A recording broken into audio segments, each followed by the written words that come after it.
¿Qué tal, mis buenos amigos? Bienvenidos una vez más, amigos y amigas, al episodio número 20 de Lo peor que te pueda pasar es que aprendas algo. Deseando que hayas tenido una semana excelente y que, estés ya dispuesto a aprender algo más sobre el libro de hábitos atómicos de Jim Clear.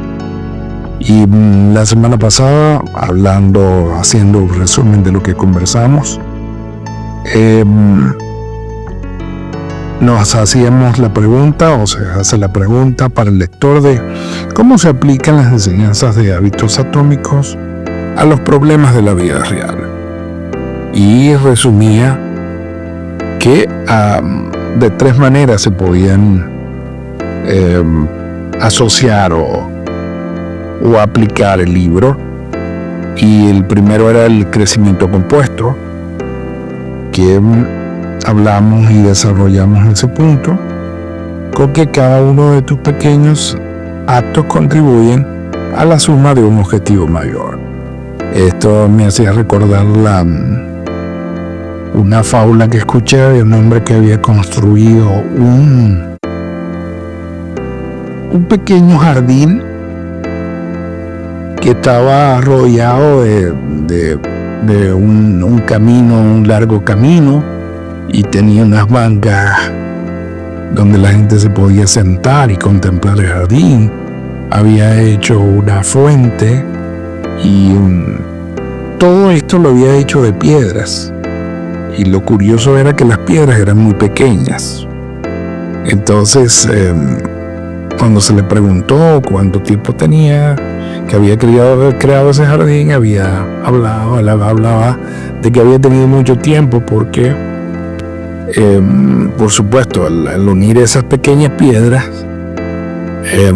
había sido un trabajo complejo y difícil. Entonces se le preguntó que por qué lo había hecho de piedras tan pequeñas. Y era que él, a medida que él decía que en su día tropezaba en el camino con una piedra, él la iba trayendo a su obra y de hecho construyó ese pequeño ambiente para su jardín de esos pequeños tropiezos que él había tenido, y había edificado con paciencia este lugar tan hermoso, dándose como aprendizaje el hecho de que aún de cosas que consideramos tropiezos podemos hacer grandes cosas. También hablamos de la regla del 1%,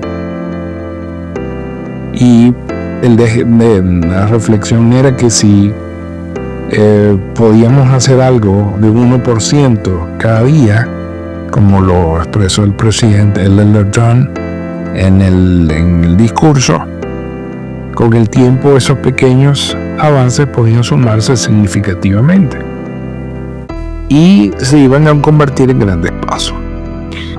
Debemos recordar que el propósito del libro es que trabajemos a un largo plazo y no que sea una carrera de velocidad, sino que podamos tomarnos el tiempo necesario para poder hacer cambios importantes en nuestra vida.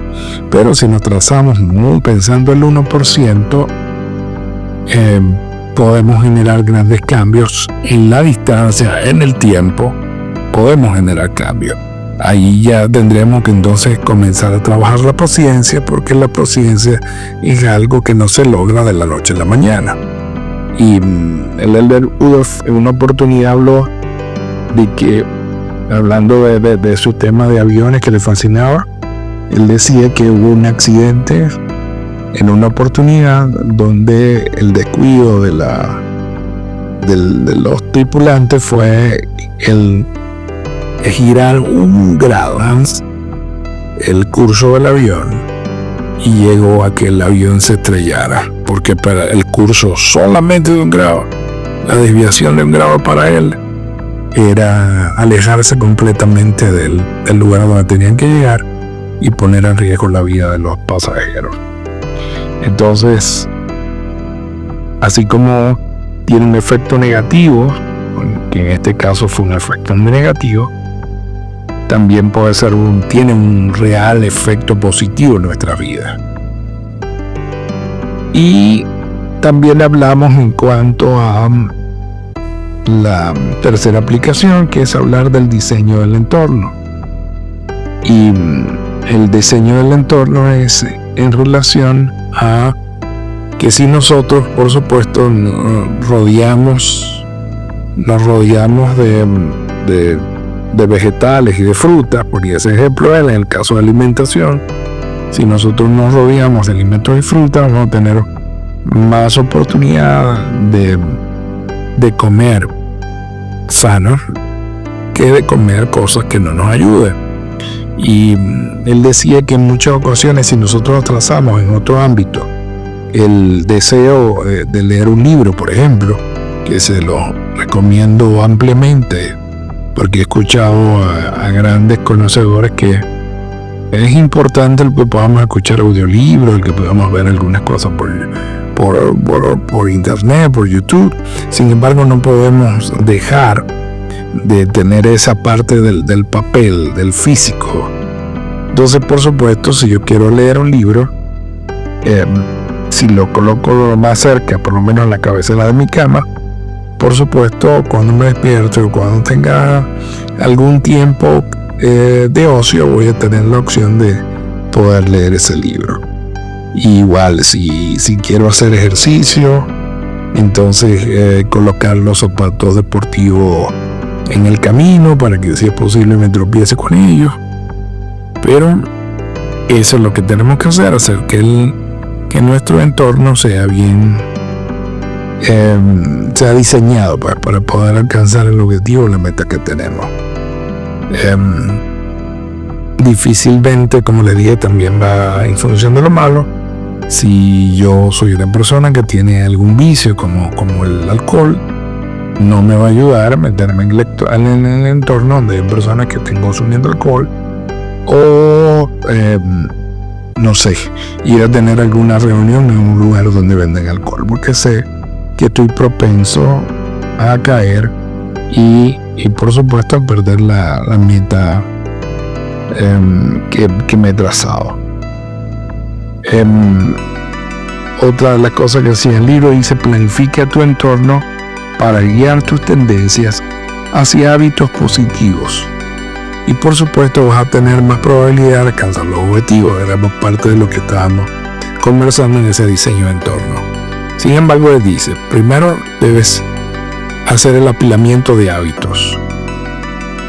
Dice: relaciona el nuevo hábito que intentas crear con un hábito que ya tengas. Así puedes probar, por ejemplo, si te lavan los dientes siempre por la mañana, prueba hacer 2 minutos de meditación inmediatamente después. O sea, asociar un hábito positivo con el nuevo hábito que queremos que se instale en nosotros. Lo que hace que esta técnica sea eficaz es que se basa en lo que ya haces, proporcionándote un vínculo entre un nuevo hábito y las rutinas que ya tienes y que puedes hacer todos los días. Entonces, un hábito que ya tengamos, que sea un hábito positivo, y queremos instalar el nuevo hábito, lo podemos hacer inmediatamente después de ese hábito.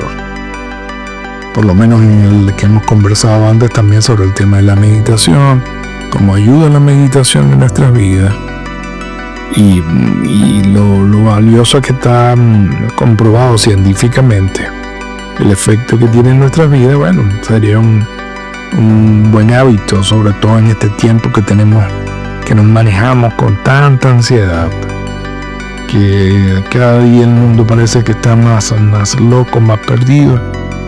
Bueno, la meditación nos ayuda a poder lograrlo. Y a veces no lo entendemos, pero una buena meditación es el tiempo en que nosotros oramos al Padre Celestial. Es una manera también de meditar, porque es el momento en que yo me estoy comunicando con el Padre Celestial, y no debe haber pensamiento que sustituye mi comunicación con el Padre Celestial. Entonces, una manera de meditar, para aquellos que son un poquito duros en entenderlo, o de adquirir nuevas maneras de relajar su cuerpo, bueno, pueden comenzar con la oración. O también podemos orar y luego meditar, que es intentar que nuestros pensamientos y nuestras acciones estén enfocadas en un momento en la respiración. Esto es una manera de que logremos la probabilidad de alcanzar los objetivos, por supuesto, a través del apilamiento de hábitos. El segundo es la motivación que esté sobrevalorada. ¿Y a qué se refiere este punto? En lugar de confiar en una motivación que puede ir y venir, es más productivo establecer un entorno en el que los hábitos puedan florecer. Por ejemplo, sacar la ropa del gimnasio la noche anterior elimina los obstáculos para hacer ejercicio por la mañana. Así que no se trata de motivación, sino de comodidad.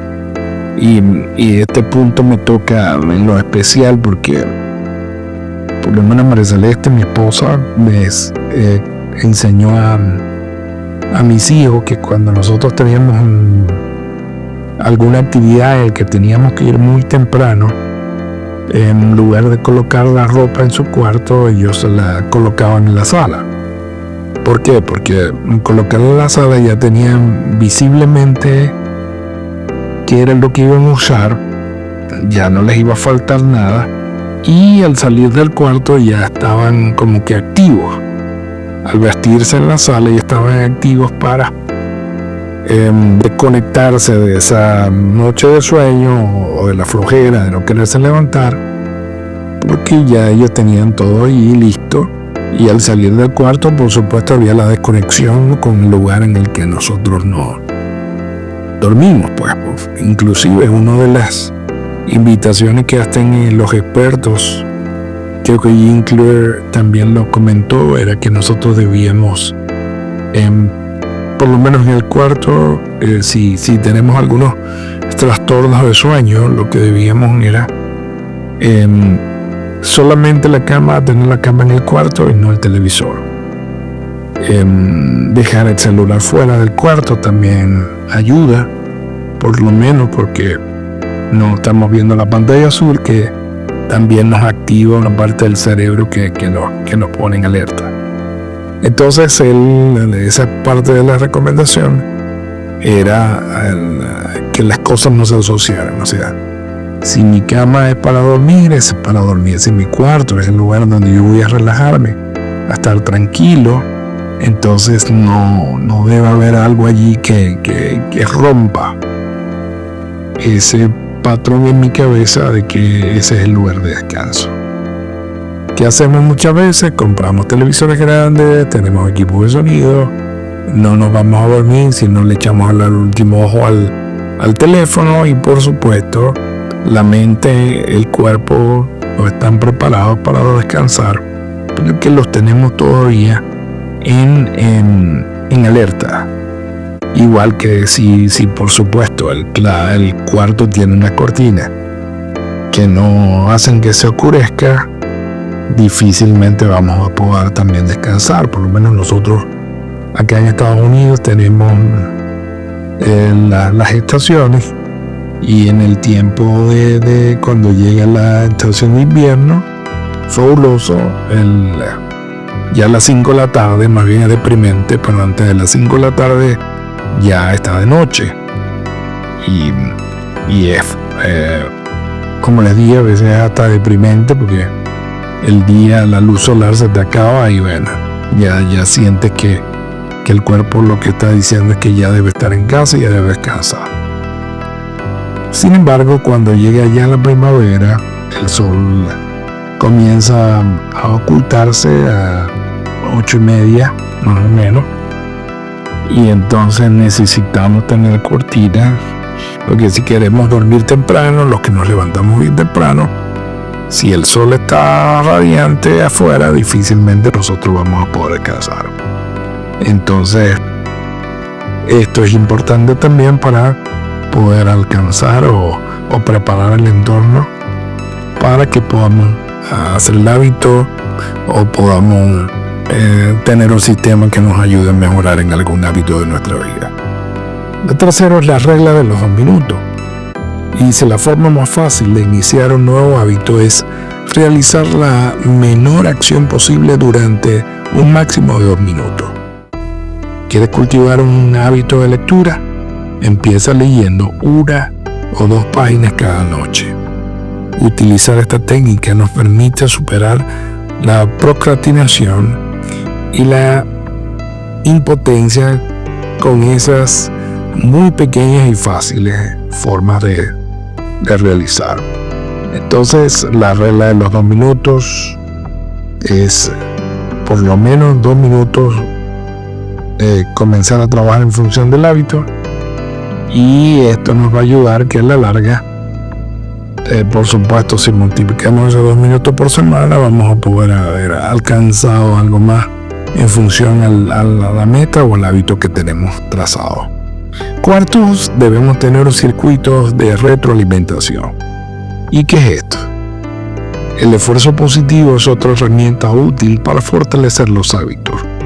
La gratificación instantánea funciona de forma similar a esa sensación que tienes después del entrenamiento. Te inclinas a seguir un determinado comportamiento patrón. Mediante un ciclo de bucle a largo plazo, el hábito se fortalece. Como requiere mucho esfuerzo basado en el resultado positivo, puede ser más fácil de mantener. Entonces, retroalimentación, ser mucho más constantes, y ese patrón, por supuesto, se va a repetir en nuestra mente.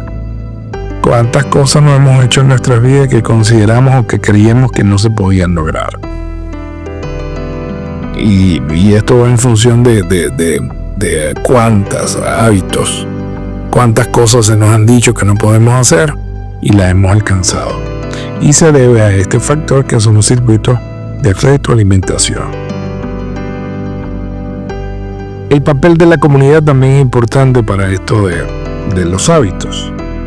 Él dice, al juntarse con personas que tienen los mismos deseos o poseen cualidades o hábitos que tú quieres adoptar, obtienes de ellas un gran impacto positivo.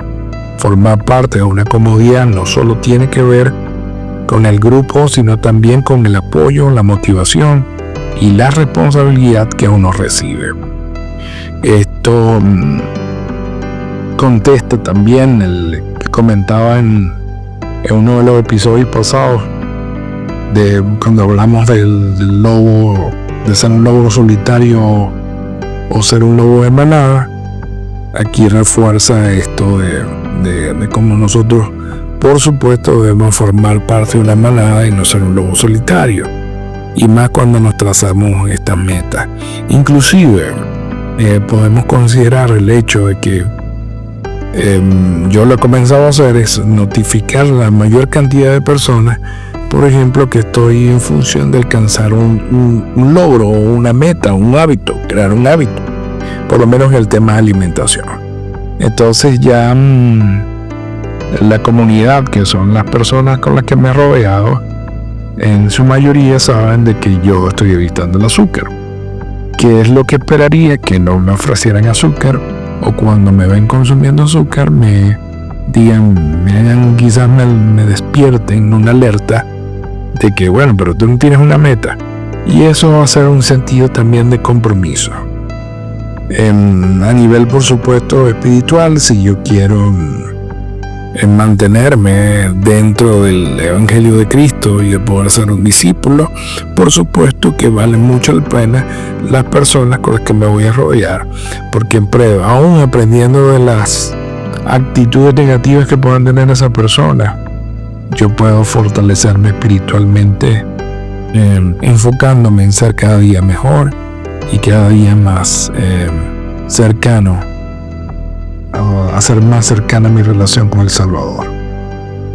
Como conclusión del libro, les leo: los negocios, la gestión de proyectos, la salud, la forma física, las finanzas y muchos otros campos de la vida requieren múltiples esfuerzos para alcanzar el éxito.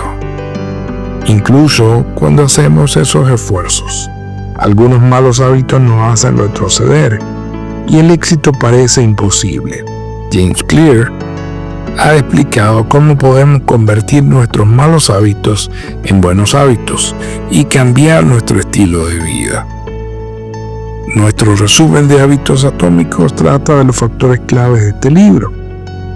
Quiero contar con ustedes y de cómo el mundo puede poner en práctica las enseñanzas en sus problemas de la vida real. A veces no basta saber cómo cosas, no basta por sí solo. Ahí es donde herramientas como el diagrama de Gabb puede ayudar a seguir el progreso en la dirección correcta en campos como la gestión de proyectos. Queridos amigos y amigas, bueno, termino con este episodio el resumen del libro de hábitos atómicos y de el discurso de Alan McKeldon relacionado con este libro, esperando que sea de mucha ayuda. He querido compartirlo con ustedes porque estoy buscando la manera de que esto impacte mi vida y que pueda generar cambios importantes, sobre todo a nivel de salud. Y sé que al intentar aplicar esto a nuestras vidas, lo peor que nos pueda pasar es que aprendamos algo y que nos quede una experiencia enmarcada positiva, de que hemos por lo menos hecho el intento de hacer algo diferente a lo que habitualmente hacemos. Deseo que tengas una excelente semana, que nuestro Dios te bendiga y que tengas mucho éxito, mucha felicidad y que sigas adelante en tu vida. Hablo para ti, David Villalobos Monzán Davillán, y espero que tengas la mejor semana de tu vida.